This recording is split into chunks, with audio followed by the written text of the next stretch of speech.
नमस्कार, जय जोहार। साथियों, जागो पंच में आप सभी का हार्दिक स्वागत। साथियों, आप सभी देख रहे हैं कि वाल्मीकि रामायण का जो कथाएं थी या अन्य राम कथाओं के ऊपर जो कथाएं थी, सच्ची रामायण पुस्तक के अनुसार इसमें क्या स्पष्टीकरण दिया हुआ है कि पीछे जो जितने भी आपने भाग देखे, उन भागों में आपने देखा किस प्रकार से जो वाल्मीकि रामायण या अन्य रामायणों में वर्णन किया गया है, उन रामायणों का स्पष्टीकरण कि सीता का जन्म कैसे हुआ और अन्य प्रकार की जो कहानियां घटित हुई वह कैसी हुई, उन घटनाओं के बारे में एक छोटा सा स्पष्टीकरण आपने पिछले वीडियो में देखा और इस वीडियो में भी देखेंगे कि क्या घटनाएं हुई थी, कैसे घटनाएं घटित हुई थी। इसका स्पष्टीकरण आपके सामने मैं लेके आया हूं।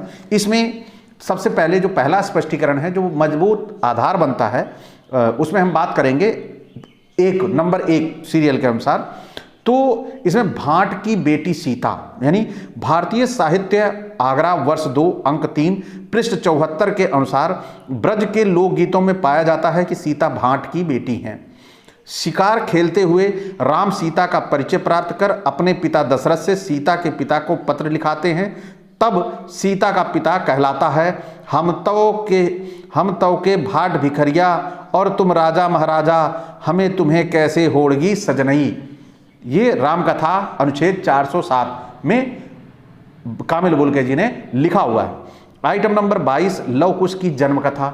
इसमें लव कुश की जन्म कथा में भी क्या है, विभिन्न ग्रंथों में स्पष्ट है कि लव कुश जुड़वा पैदा नहीं हुए, केवल लव पहले पैदा हुए। अब आइटम नंबर जो 23 ये दिखा रहे हैं, 23 नहीं है, ये 3 है, थोड़ा सा प्रिंटिंग गड़बड़ हो गई है। रावण को दिए गए श्रापों की कथा। अब इसके बारे में क्या स्पष्टीकरण है, पहले वाला श्राप दूसरी घटना के समय निष्फल हुआ। इससे स्पष्ट सिद्ध है कि किसी के श्राप का कोई असर नहीं होता है। घटना या घटनाएं अब समाप्त हो जाती हैं, तब पुरानी श्राप वाली बात झूठी लिख दी जाती है।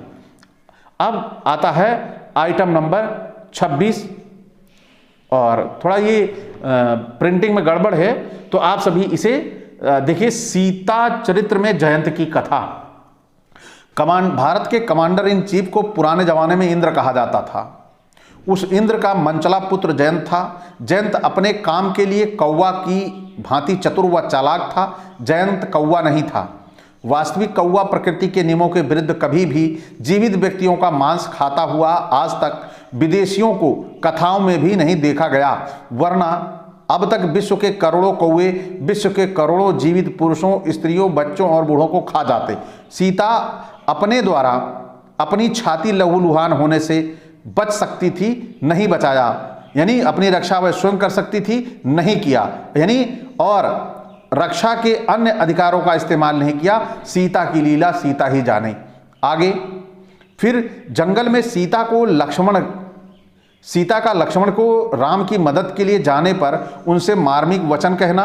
वाल्मीकि रामायण अरण्यकांड सर्ग 40-27 में लक्ष्मण से कहा, राम से बिछुड़कर मैं क्षण भर भी न जीऊंगी। और क्षण और भी भाषा के 2 शब्द ध्यान देने योग्य हैं। जो सीता क्षण भर भी राम से बिछुड़कर नहीं जीवित रह सकती थी, वह लगभग 1 वर्ष राम से बिछुड़कर लंका में कैसे जीवित रही। इससे सिद्ध है कि सीता की बात टिकाऊ नहीं थी। फिर अगला 6 नंबर पे क्या लिखा है, सीता चरित्र में जटायु की कथा। सीता को मददगार जटायु की रक्षा करनी चाहिए थी। सीता ने उसकी रक्षा की कोई बात किसी ग्रंथ के अनुसार नहीं कही, बल्कि जटायु को मार डालने की तरकीब रावण को बताई। इससे स्पष्ट है कि सीता जानबूझकर रावण के साथ गई थी। अब फिर आगे 7 नंबर पे क्या लिखा है, रामचरित्र में अहिल्या की कथा। महाभारत में सिद्ध हो गया कि अहिल्या पत्थर बनकर मार्ग में नहीं पड़ी थी। वाल्मीकि रामायण जबरन अंधविश्वास की बात मानने के लिए बाध्य करती है। फिर क्या कह रहा है 8 नंबर पे, रामचरित्र में राम द्वारा पहाड़ों, नदियों, बेर, कुक्कुट, बगुला व गिलहरी आदि से सीता का पता पूछने की कथा। वाल्मीकि रामायण अरण्यकांड सर्ग 64 के अनुसार राम ने हिरण, पहाड़ व गोदावरी नदी आदि से सीता का पता पूछा। कहा, हे पहाड़, तू मेरी बात का उत्तर नहीं दे रहा, इसलिए मैं तुझे बाणों की आग से जलाकर भस्म कर दूंगा। पुनः कहा, लक्ष्मण आज मैं गोदावरी नदी को सुखा दूंगा, यदि मुझे सीता का पता ना बताएगी तो मैं ऐसे अवश्य करूंगा। ध्यान देने योग्य बात यह है कि जब पहाड़ को जलाया नहीं जा सकता, गोदावरी नदी को सुखाया नहीं जा सकता, स्पष्ट है कि ऐसा नहीं किया जा सकता था, केवल शब्दों की सजावट है। बलराम दास रामायण के अनुसार से राम ने पंपा सरोवर के पास चकवा चकवी से संभोगरत अवस्था में सीता का पता पूछा। चक्रवाक ने निंदा करते हुए कहा, तुम इतना भी नहीं जानते कि इस समय बाधा डालना अनुचित है। राम ने श्राप दिया कि तुम दोनों का मिलन कभी नहीं होगा। चक्रवाक की प्रार्थना पर राम ने श्राप में संशोधन किया कि दिन में मिलन व रात में अलगाव होगा। राम कथा अनुच्छेद 474। बलराम दास रामायण के अनुसार बगुला ने सीता का पता बताया। राम ने बगुला को वरदान दिया कि बरसात में तुम्हारी मादा तुम्हारे लिए भोजन इकट्ठा कर दिया करेगी। राम कथा अनुच्छेद 474। बलराम दास रामायण के अनुसार कुक्कुट मुर्गा ने कहा, रावण सीता को ले गया है। राम ने वरदान स्वरूप कहा कि तुम्हारे सिर पर सप्त शाखा लाल मुकुट रहेगा, जो तुमको मारेगा वह मेरा शत्रु होगा। लेकिन आज हमारे पूरे भारत में मुर्गों को बड़े शान से खाया जाता है। राम कथा अनुच्छेद 474।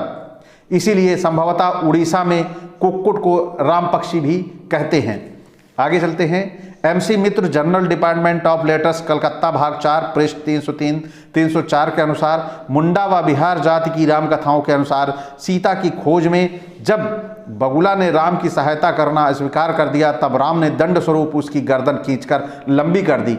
बेर वृक्ष ने सीता की साड़ी के टुकड़े कर दिए थे।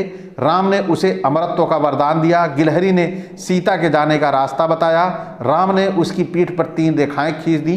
राम कथा अनुच्छेद 273। श्री राम के अनुसार राम ने पुरस्कार स्वरूप बगुले की गर्दन लंबी कर दी। राम कथा अनुच्छेद 474। फिर क्या अगला क्या आ रहा है?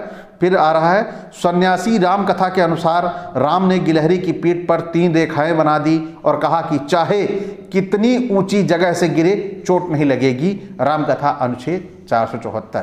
तो जिन लोगों ने राम की सहायता की उसे उन्होंने वरदान दिया। और पृथ्वी पर जो जीव जंतु हैं, जैसे गिलहरी के 3 लाइनें बनी हुई हैं, इसके अलावा भी अन्य जानवरों की, जैसे जेब्रा है, जेब्रा ने किसकी मदद, कौन से भगवान की मदद की थी राम की, कि उसकी इतनी धारियां बन गई। तो सबसे बड़ी बात है कि हमें कैसे बेवकूफ बनाया जाता है ये हमें समझना है। भाई उनका तो काम है बेवकूफ बनाना, वो बेवकूफ बना रहे हैं, तो हमारा दायित्व तो नहीं है कि हम वो गोबर को कह दें कि ये गणेश है तो हम गणेश मान लें। ये स्वीकारोक्ति हमारी होती है, यानी हम बेवकूफ हैं जो उनकी बातों को स्वीकार कर लेते हैं। अब यहाँ पे आप सभी देखिए, मुर्गा जो है वो रावण का पता बताता है कि सीता को रावण लेके गया। अब मुर्गा किसी को पता बता सकता है? आज पूरे समाज में मुर्गे को जो बांग देता है तो वो ज्यादातर मोहम्मडनों के यहाँ पाला जाता है। तो सारे हिंदू परेशान होकर उन मुर्गे को मोहम्मडनों के यहाँ से क्यों नहीं लाते हैं, क्यों उनको पालने देते हैं अपना जानवर, जबकि ये तो राम का भला किया था। तो आगे चल के भी ये भला करेगा कि राम अगर मंदिर से कहीं निकल के गए हैं, राम मंदिर में प्राण प्रतिष्ठा हो गई है, तो राम कहीं से निकल के जा रहे हैं तो कम से कम वो बताएगा तो राम इधर गए। या हो सकता है प्राण प्रतिष्ठा राम ही की हुई हो और उनके परिवार में किसी के ना हुई हो, तो उनके परिवार वाला आ जा रहा है तो कम से कम राम को सूचित तो कर सकेंगे। तो मुर्गों को खाना बंद करें। लेकिन ये ऐसा नहीं, केवल ये कथा एक बना रखी है कहानी लोगों को अंधविश्वास और पाखंड में डालने के लिए। फिर इसी तरह आप सभी समझ सकते हैं कि बगुला वो कैसे बता देगा कि इधर कौन गया है। जो बगुला इंसानों से उसका कोई नाता नहीं, इसे इंसान पालता तक भी नहीं है, लेकिन यहां पर बगुला भी बता रहा है। तो ये क्या है? ये एक तरह से आपको पौराणिक कथा के नाम पर अंधविश्वास और पाखंड परोसा जा रहा है कि आप किस तरह से बेवकूफ बन सकते हैं। ये एक तरह का, ये समझिए कि पैरामीटर है। आप इनकी बातों को इसे स्वीकार यदि कर लेते हैं तो निश्चित तौर पर आप इनके उस पैरामीटर में फिट हो जाते हैं कि आप बेवकूफ बनने लायक हैं, आप बेवकूफ बनाने लायक हैं। तो हमें बेवकूफ नहीं बनना है, हमें सजग होना है।